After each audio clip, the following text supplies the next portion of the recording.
La stratégie d'entreprise et la RSE ne peuvent pas se penser de manière séparée. Dirigeants, comment concilier RSE et performance économique ? Épisode 3. La RSE, une opportunité face aux enjeux des entreprises. Emmanuel Brémond reçoit Charlotte Limousin, déléguée générale chez Delphis. Bonjour et bienvenue dans ce 3e épisode. Aujourd'hui, je rencontre Charlotte Limousin, déléguée générale chez Delphis, une association professionnelle rassemblant plus de 70 bailleurs sociaux. Depuis plus de 10 ans, Charlotte suit et accompagne l'essor de la RSE dans le secteur du logement social. Dans cet échange, Charlotte va partager avec nous sa vision positive de la RSE et l'intérêt qu'on a de l'intégrer dans sa stratégie d'entreprise. Nous allons avoir un focus, un éclairage particulier sur le secteur du logement social. Première partie, les enjeux de la RSE dans le secteur du logement social. Bonjour Charlotte. Bonjour. Alors Charlotte, vous intervenez aujourd'hui en tant que déléguée générale chez Delphis. Est-ce que vous pouvez nous présenter ce que fait Delphis ? Alors Delphis, c'est une association de bailleurs sociaux, donc on travaille uniquement dans le logement social et on a comme vocation de favoriser, faciliter le partage de pratiques entre bailleurs sur un certain nombre de sujets et également de développer de l'innovation en termes d'outils, de méthodes au service des bailleurs sociaux. Quel a été votre parcours avant d'arriver chez Delphis ? Alors moi, personnellement, j'ai travaillé 3 ans en ONG à l'international avant de rejoindre Delphis il y a une douzaine d'années maintenant. D'abord en tant que chargée de mission RSE avant de devenir déléguée générale depuis maintenant un peu plus d'1 an. Qu'est-ce qui vous a amené à ces sujets-là ? Comment tout ça naît dans l'histoire ?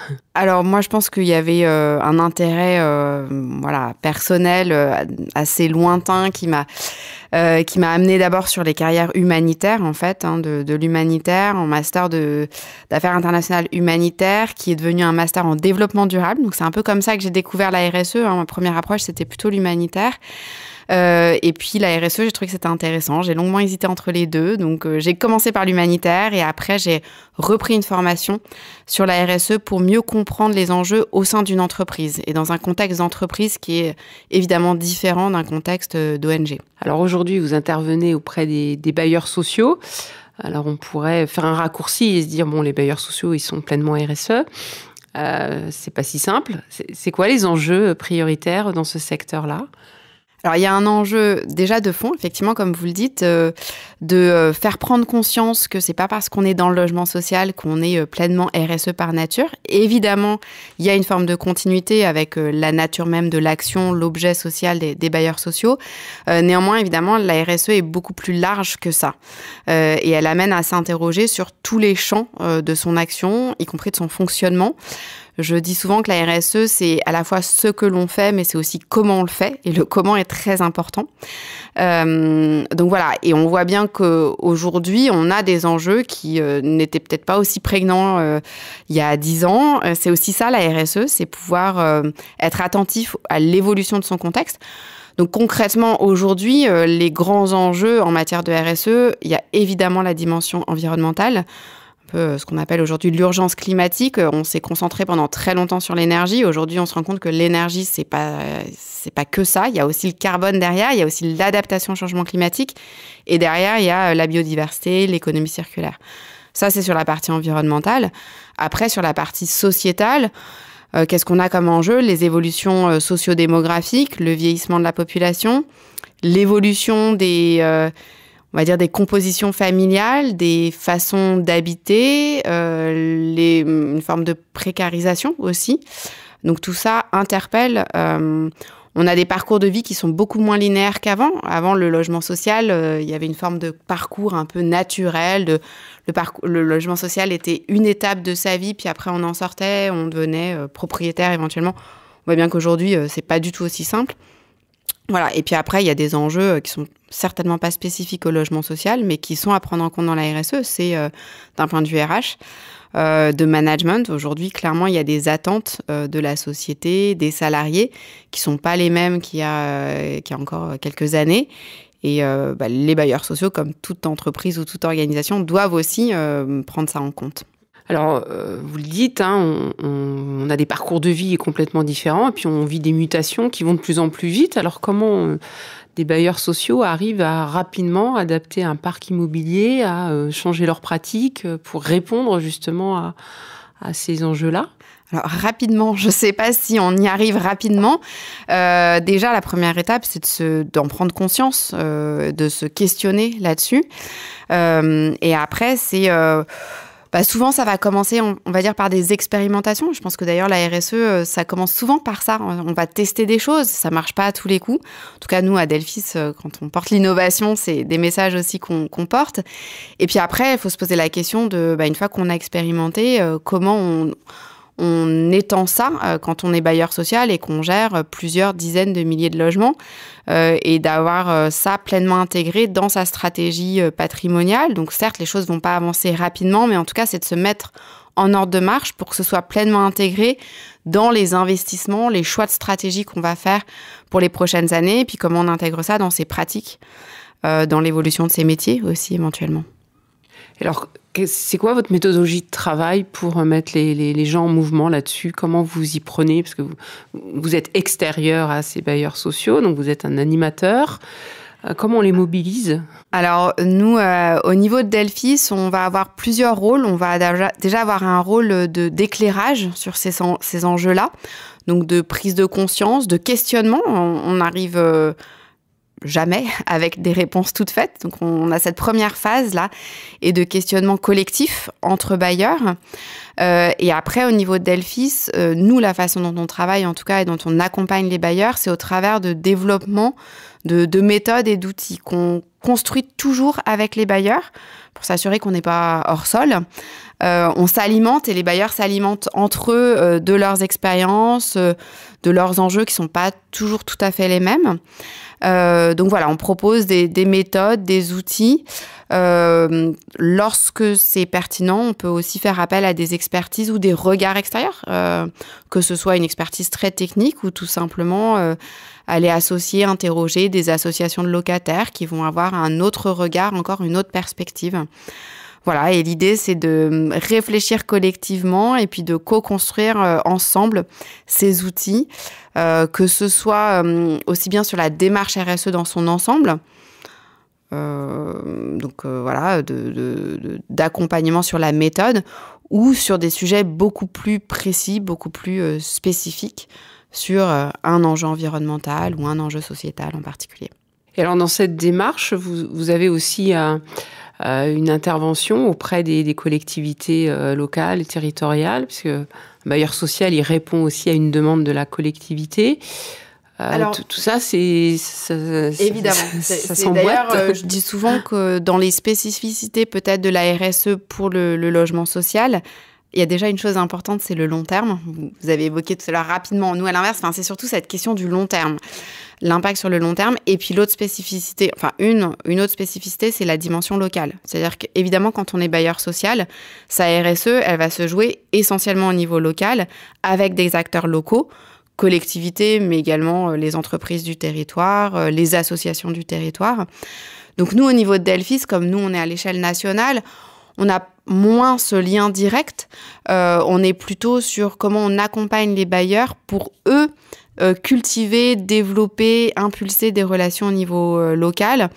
On a travaillé, par exemple, et on continue à travailler au niveau de Delphis sur la question de la mesure de l'impact local, par exemple, qui est clairement à destination des collectivités partenaires pour pouvoir montrer la contribution d'un bailleur à l'échelle du territoire et pouvoir entamer ou renforcer un dialogue avec les collectivités sur ce à quoi le bailleur contribue, là où potentiellement il pourrait peut-être contribuer encore davantage. Tout ça inscrit dans le contexte territorial, qui n'est pas le même, évidemment, d'un territoire à l'autre. Ça vous permet d'avoir des référentiels, des outils, une base de données, une banque de données, ouais. Exactement. Alors nous, au niveau de Delphis, on travaille beaucoup sur des référentiels en matière de RSE, alors notamment des référentiels de reporting, d'indicateurs, de mesures d'impact. Et pour les bailleurs, l'enjeu, c'est progressivement de se constituer une sorte de base de données sociale, sociétale, environnementale, puisqu'on voit bien qu'aujourd'hui, c'est aussi une demande forte et un besoin fort de transparence là-dessus, de rendre compte.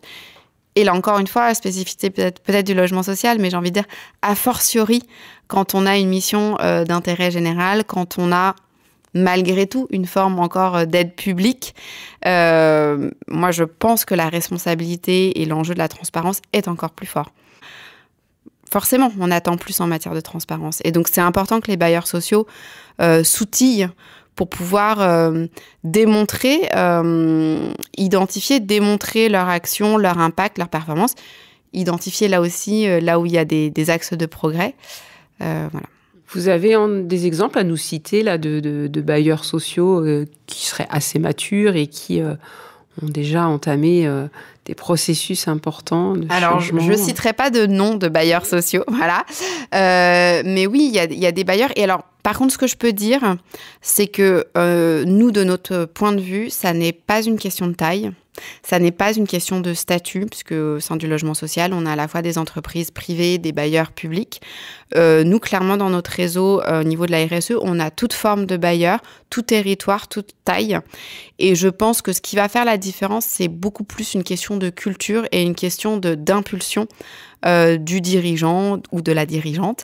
On a des bailleurs qui vont être peut-être plus axés sur la dimension sociétale, ou alors, au contraire, peut-être plus sur la question environnementale, certains qui vont être très novateurs, on va dire, sur le plan technique, le plan architectural, le plan du bâti, et d'autres qui vont être très innovants, plutôt sur la partie innovation sociale, service aux habitants, action locale vis-à-vis des habitants. Donc ça aussi, c'est des questions souvent de culture. Au-delà des enjeux du territoire aussi, parce que c'est évidemment pas la même chose quand on est bailleur social dans un territoire très urbain, très dense, voire en quartier prioritaire de la ville, ou quand on est bailleur social, parce que ça n'est pas forcément connu, mais il y a des bailleurs sociaux aussi dans des territoires beaucoup plus détendus, beaucoup plus ruraux, où les enjeux sont évidemment pas les mêmes. Vous commencez à avoir des résultats concrets sur les démarches entamées ? Oui, on voit, je pense, déjà dans l'appropriation, dans la culture. Je pense dans le degré de maturité, c'est le niveau d'intégration à la stratégie. Et après, dans les résultats concrets, ça va se jouer sur le plan environnemental, en termes de performance du bâti, en termes de progression. Moi, je pense qu'il faut mettre l'accent sur la progression. On ne part pas tous non plus d'un même historique, notamment quand on est bailleur social et qu'on fait aussi avec le patrimoine qu'on a. Mais on le voit, des bailleurs qui se sont emparés pleinement de certains sujets, notamment sur la question du vieillissement, par exemple, ou pour certains, ça va être plutôt sur le logement des jeunes parce que c'est un enjeu sur leur territoire. Ce qui est intéressant par rapport au secteur dans lequel vous intervenez, c'est qu'il est plein de paradoxes. On vous demande de construire de façon durable pour 60 ans, 100 ans, et en même temps, on ne sait absolument pas prédire comment on vivra dans 60 ans. Comment une entreprise se mobilise ? Effectivement, il y a plein de paradoxes, plein d'enjeux parfois un peu divergents ou en tout cas difficiles à concilier. On dit souvent que la RSE, d'ailleurs, c'est la conciliation d'une dimension sociale, environnementale, économique et de trouver le bon compromis entre tout ça. Et je pense que dans le secteur du logement social, c'est particulièrement fort parce qu'effectivement, on a des contraintes et des enjeux environnementaux très forts sur le bâti aujourd'hui. On a la dimension sociétale, on est aussi face à un public particulier parfois et une dimension économique, en tout cas des contraintes économiques très fortes. Donc cette notion de conciliation de ces enjeux est particulièrement forte. Et comme vous le disiez, il y a cette question de gestion court terme, long terme. On construit pour 50 ans, 60 ans, 70 ans. On nous demande d'avoir des constructions qui soient les plus durables dans le temps possible et en même temps qui puissent s'adapter à une évolution ou des évolutions sociétales de mode de vie. C'est complexe, on n'a pas de formule magique. Je pense qu'en tout cas, il faut à minima accepter le fait de se réinterroger régulièrement, d'être à l'écoute aussi des innovations, que ce soit des innovations techniques ou de méthodes. J'en reviens à la question de tout à l'heure sur l'expérimentation aussi, avoir des projets un peu expérimentaux qui sortent un peu du cadre de temps en temps et savoir en tirer les enseignements. C'est-à-dire, c'est bien beau d'expérimenter, mais encore faut-il capitaliser sur l'expérimentation et se re-questionner en permanence. Je pense que la clé, elle est là, en fait. Alors, quand on est dans la dynamique d'une entreprise, on n'a pas forcément le temps de se re-questionner. Quand effectivement on construit un parc, il y a une rythmique qui fait qu'on n'a pas forcément ce temps-là de prendre du recul, d'innover et de créer. Alors, est-ce que c'est le rôle d'acteurs comme vous où on arrive à finalement créer une cellule de réflexion au sein des entreprises ? Alors, en tout cas, nous, clairement, Delphis a été créé pour ça. C'est-à-dire, à l'origine de Delphis, c'était bien des bailleurs qui se disaient « le monde change, on doit évoluer, on doit innover ». Et nous, compte tenu de notre taille, on est des petites PME, on n'aura jamais un département de R&D ou d'innovation chez nous. Donc, on va mutualiser ça. Je pense que c'est une des forces aussi de notre secteur, c'est qu'on est malgré tout dans un secteur un peu moins concurrentiel, je pense, que dans d'autres. Et donc, les bailleurs acceptent sans doute plus librement d'échanger, de partager, de mettre sur la table à la fois leurs questionnements, leurs enjeux et leurs pratiques. Et c'est vraiment le rôle de Delphis aussi, entre autres, d'animer cet échange-là, d'animer ce partage. De manière générale, je pense que, notamment en matière de RSE, la question du collectif, du partage, que ce soit au sein d'un même secteur d'activité ou même entre secteurs d'activité, parce que justement la RSE, ça touche tous les secteurs, tout type d'entreprise, et pouvoir s'inspirer de ce que font les autres est extrêmement important.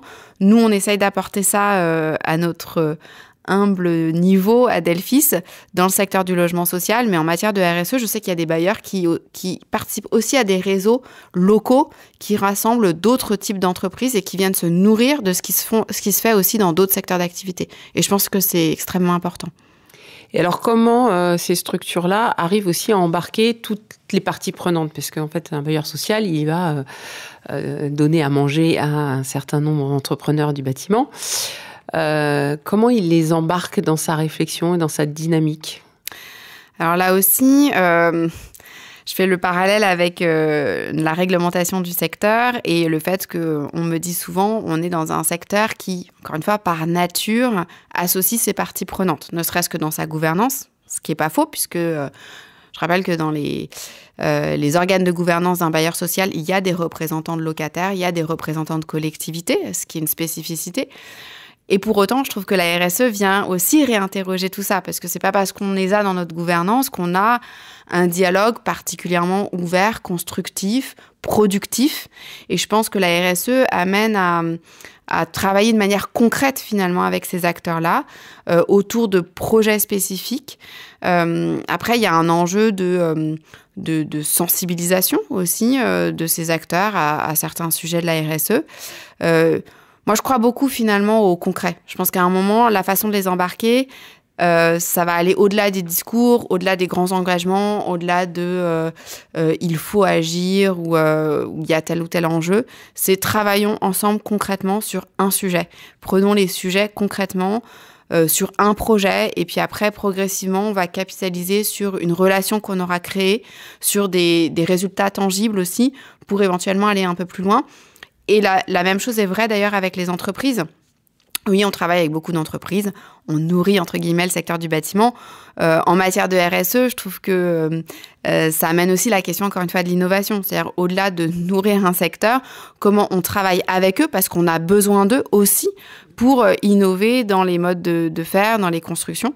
Et comment on sort de la logique du mieux-disant ça, c'est encore dans les appels d'offres.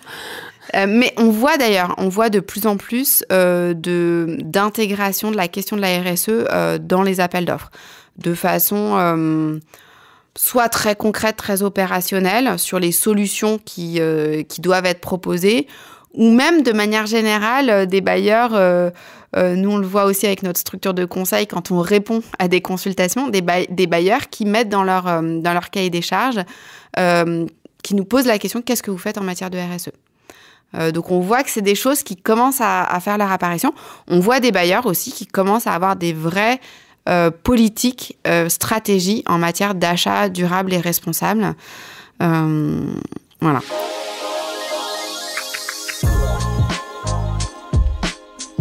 La RSE, une opportunité face aux enjeux des entreprises.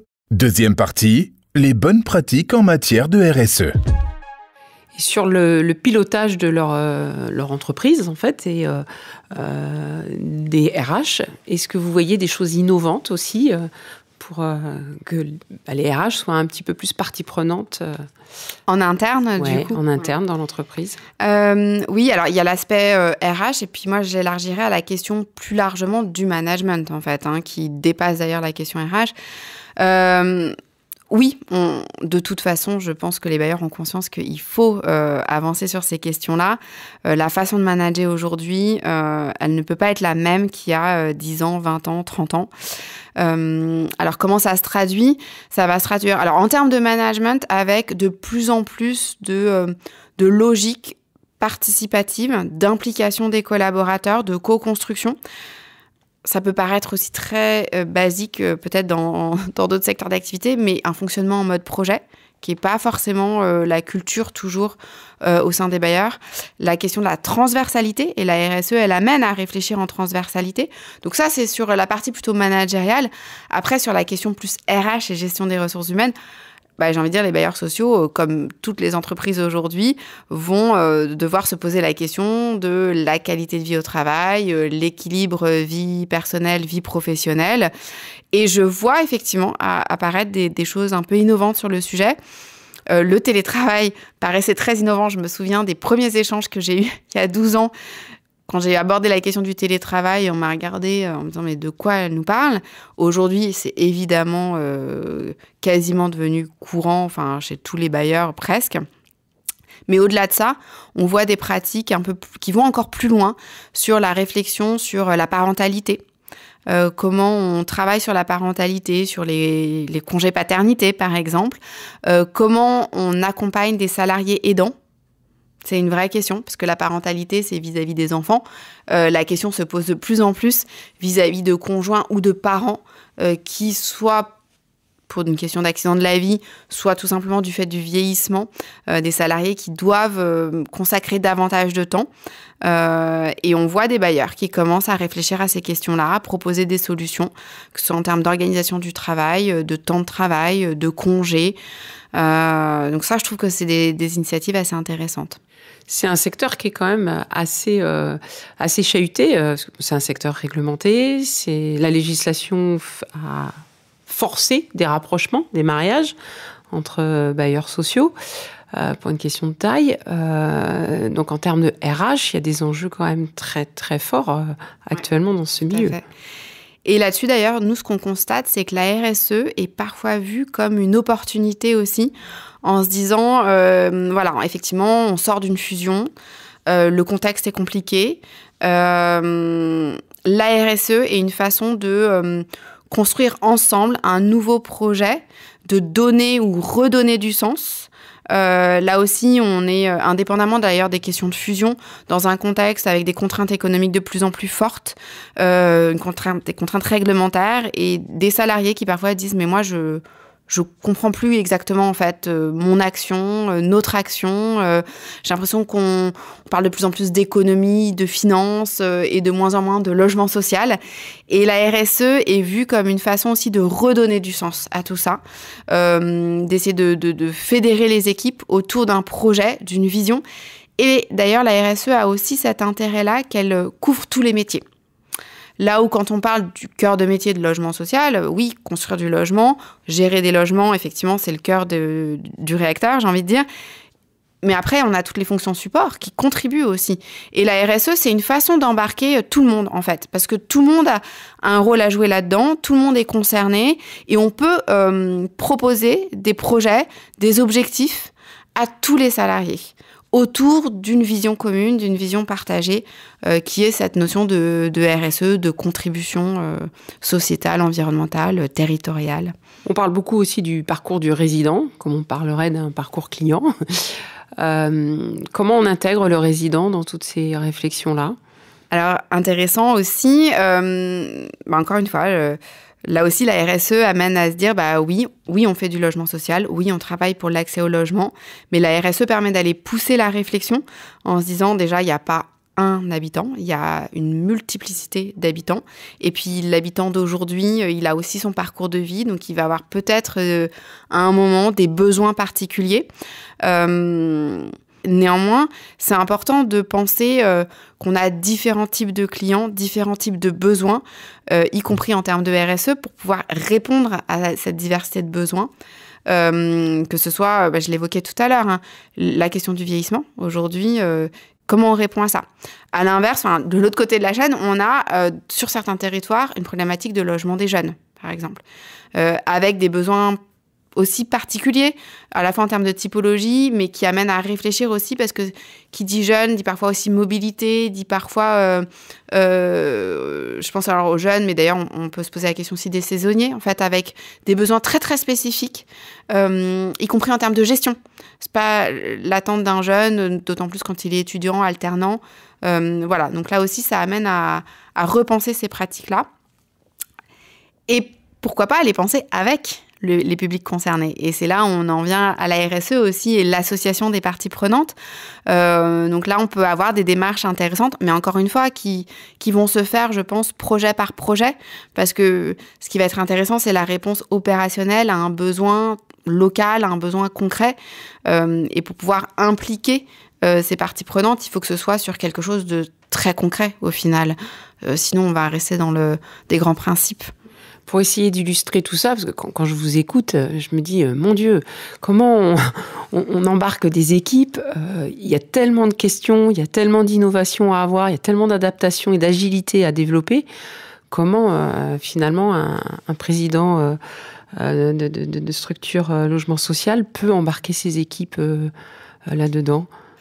Déjà, évidemment, choisir ses combats. On ne peut pas tout mener de front. Oui, la RSE, c'est du 360 degrés. Et en même temps, on ne pourra pas tout traiter. Il faut à la fois avoir des projets assez structurants, de moyen terme, qui vont provoquer et induire des vrais changements, y compris peut-être dans le fonctionnement, dans les pratiques. Et en même temps, il faut aussi avoir des actions peut-être à plus court terme pour voir des avancées et des résultats assez concrets, assez rapides. Ça, c'est la première chose.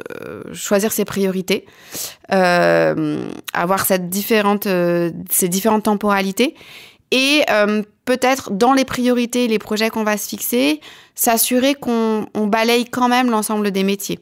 C'est-à-dire, oui, il faut choisir ses priorités et en même temps s'assurer que dans ces priorités ou dans ces projets, on embarque tout le monde. On embarque tout le monde, qu'on n'oublie pas, notamment par exemple des fonctions support. Voilà. Oui, c'est vrai que dans le logement social, on va retrouver des secteurs tellement différents et qui peuvent finalement presque jamais se croiser. Oui, c'est une question aussi. Du coup, ça peut être l'occasion aussi de travailler davantage en transversalité sur des sujets qui vont concerner soit différents métiers, différents services, voire toute l'entreprise. On évoquait tout à l'heure les sujets RH. Finalement, des sujets RH, ça concerne tout salarié dans l'entreprise. Et quand on pense même vis-à-vis des clients, très souvent, il peut y avoir des enjeux de bâti et des enjeux de service, de gestion. Et c'est intéressant d'amener ces équipes-là à se parler, à réfléchir ensemble et à voir comment elles peuvent contribuer ensemble à répondre à des besoins. Oui, parce que ce qu'on entend souvent, c'est finalement, j'ai construit quelque chose et derrière, il y a le service d'entretien qui intervient et puis qui dit, mais comment on m'a construit ça? C'est pas possible. C'est comme le commercial qui est jamais raccord avec la production. Comment on met tout le monde raccord? Ça reste évidemment un enjeu, ces fameux silos qu'on a avec, en tout cas dans le secteur du logement social, la maîtrise d'ouvrage d'un côté, la gestion de locative ou gestion de proximité de l'autre. Alors moi, ceci dit, je vois quand même une évolution là-dessus des pratiques avec davantage de transversalité, y compris sur, par exemple, des nouveaux projets de construction où le projet va être réfléchi conjointement, justement pour anticiper, pour avoir aussi le retour d'expérience de ceux qui sont au quotidien dans les résidences et qui aussi ont quelque chose à apporter en disant « mais ça, on voit bien que dans la pratique, ça fonctionne pas, c'est pas optimal » ou on a des retours des locataires qui nous disent que ça va pas, que... voilà. Donc, travailler en équipe, et en tout cas, moi, je vois que les dirigeants, me semble-t-il, ont vraiment tous conscience de cet enjeu-là et de ce besoin-là. Après, ça se fait pas en un jour non plus. Alors, comme dans tous les autres secteurs d'activité, on a là aussi une problématique d'attractivité en termes de marque employeur.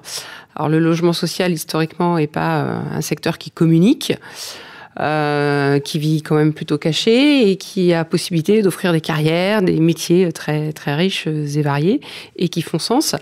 Alors, comment on se saisit de ce sujet pour devenir une marque attractive, une marque employeur attractive?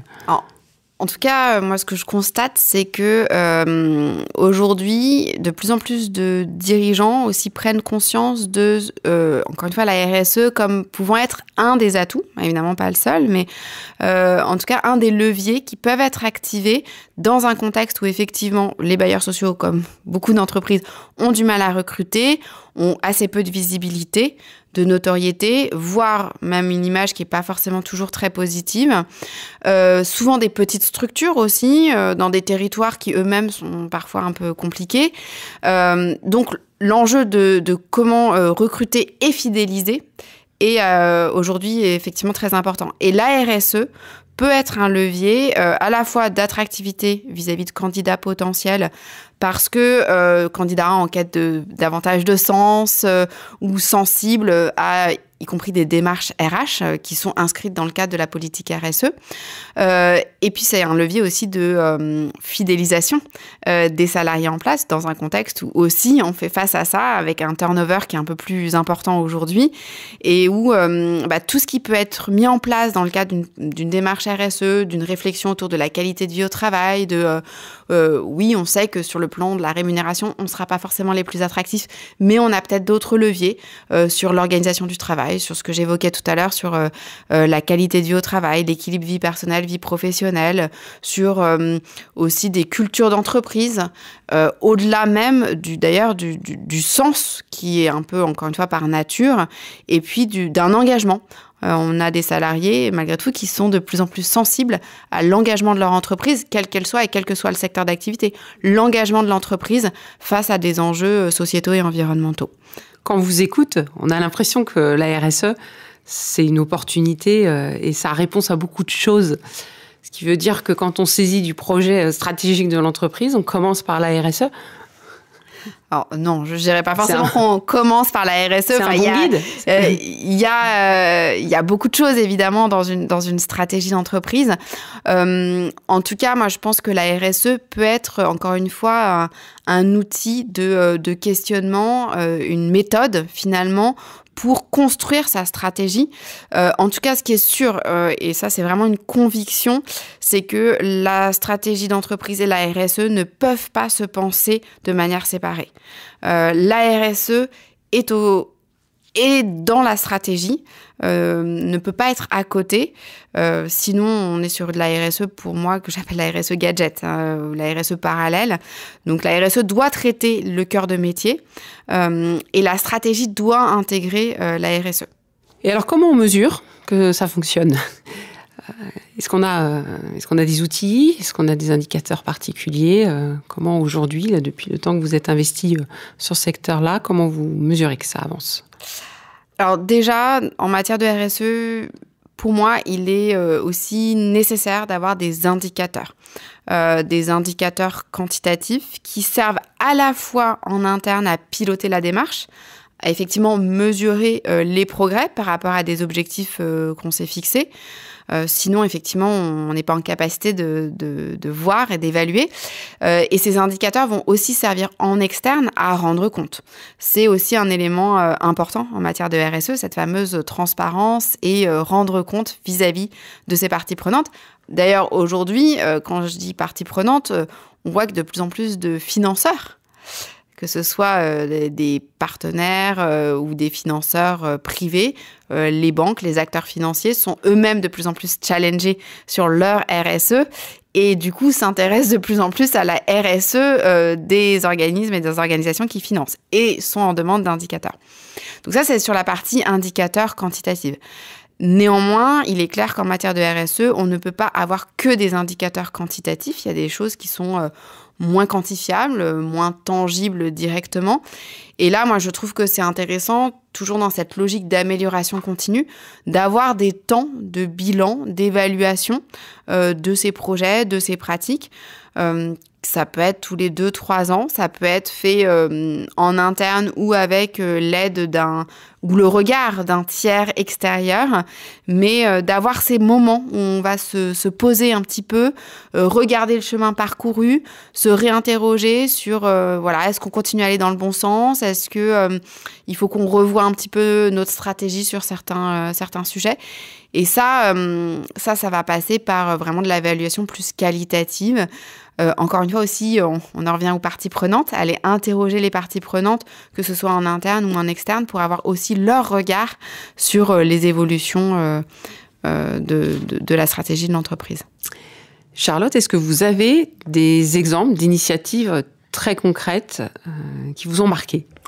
Alors, je pourrais en citer plein, mais effectivement, si je devais comme ça en citer quelques-unes qui m'ont vraiment interpellée positivement, je dirais peut-être alors sur le plan environnemental, puisque c'est des enjeux forts, cet exemple de bailleurs qui cherchait à développer le chauffage bois, puisqu'il y avait une ressource locale disponible à proximité, énergie renouvelable, mais il manquait finalement la structure pour porter ça, et qui a embarqué des acteurs locaux pour créer ensemble une nouvelle filière et une nouvelle entreprise capable de fournir cette énergie bois localement. Donc ça, c'est une initiative que je trouve intéressante puisqu'on trouve bien à la fois l'enjeu environnemental de base, mais également la question de la coopération avec les parties prenantes et finalement une création d'activités économiques aussi.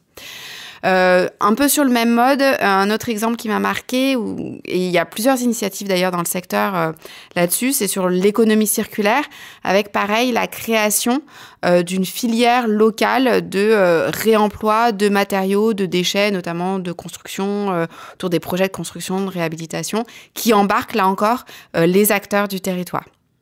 Et après, sur un tout autre plan, une initiative qui m'a marquée également sur la question du handicap, avec un bailleur qui avait décidé de s'engager fortement sur ce sujet-là et qui s'est interrogé sur ses leviers d'action, à la fois en tant que bailleur social, donc en réfléchissant à des offres adaptées pour des publics en situation de handicap, sur la question de la relation à des locataires en situation de handicap, notamment visuel et auditif, qui pose évidemment des questions d'interaction avec ces locataires-là, et qui s'est posé, du coup, pour boucler la boucle, la question sur ces leviers d'action en tant qu'employeur, avec une vraie réflexion autour de l'accompagnement et l'accès à l'emploi et le maintien dans l'emploi de personnes en situation de handicap.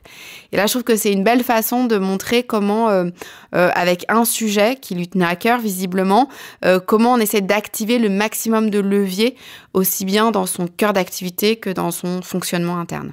Pour conclure, qu'est-ce que vous auriez envie de dire à tous nos auditeurs pour les inviter à s'engager dans ce type de démarche ? Moi, je pense qu'aujourd'hui, on n'a plus le choix, déjà. Je ne sais pas si c'est ce qui est le plus motivant, mais en tout cas, moi, je suis convaincue que la RSE, c'est une question aussi de résilience, pas seulement de notre environnement et de notre société, c'est une question aujourd'hui de résilience des entreprises elles-mêmes. C'est-à-dire prendre conscience qu'on le veuille ou non, de toute façon, ces enjeux, ils s'imposent à nous. Et je pense que plus on le prend tôt et plus on anticipe par l'innovation, plus on sera résilient et fort au final. Ça, c'est la première chose. Après, j'aurais envie de dire, ça s'impose à nous et en même temps, il faut le faire avec authenticité, avec sincérité et avec son identité à soi en tant qu'entreprise et en tant que dirigeant. Je pense que là, il y a un rôle fort des dirigeants et qu'en fonction du dirigeant, la RSE va pas être teintée de la même façon. Mais il faut aussi le faire avec ses propres convictions personnelles parce que je pense que la notion de sincérité et d'authenticité, elle est clé sur ce sujet-là. Merci Charlotte. Merci à vous. J'ai été ravie de voir dans cet épisode que la RSE permet de répondre d'une part à des problématiques de société en initiant des coopérations innovantes et d'autre part aux difficultés actuelles des entreprises en termes d'organisation, de recrutement ou de performance. Si vous avez aimé cet épisode, je vous invite à le partager avec l'ensemble de vos réseaux. Dirigeants, Comment concilier RSE et performance économique est un podcast original du club TGS France. Le club TGS France est un club de réflexion, d'échange et de débat pour les entrepreneurs dont la devise est « Réfléchir, décider, agir ». 4 fois par an, les membres du club se réunissent au cours de conférences pour un temps d'information et d'échange sur des thématiques au cœur des préoccupations des entrepreneurs.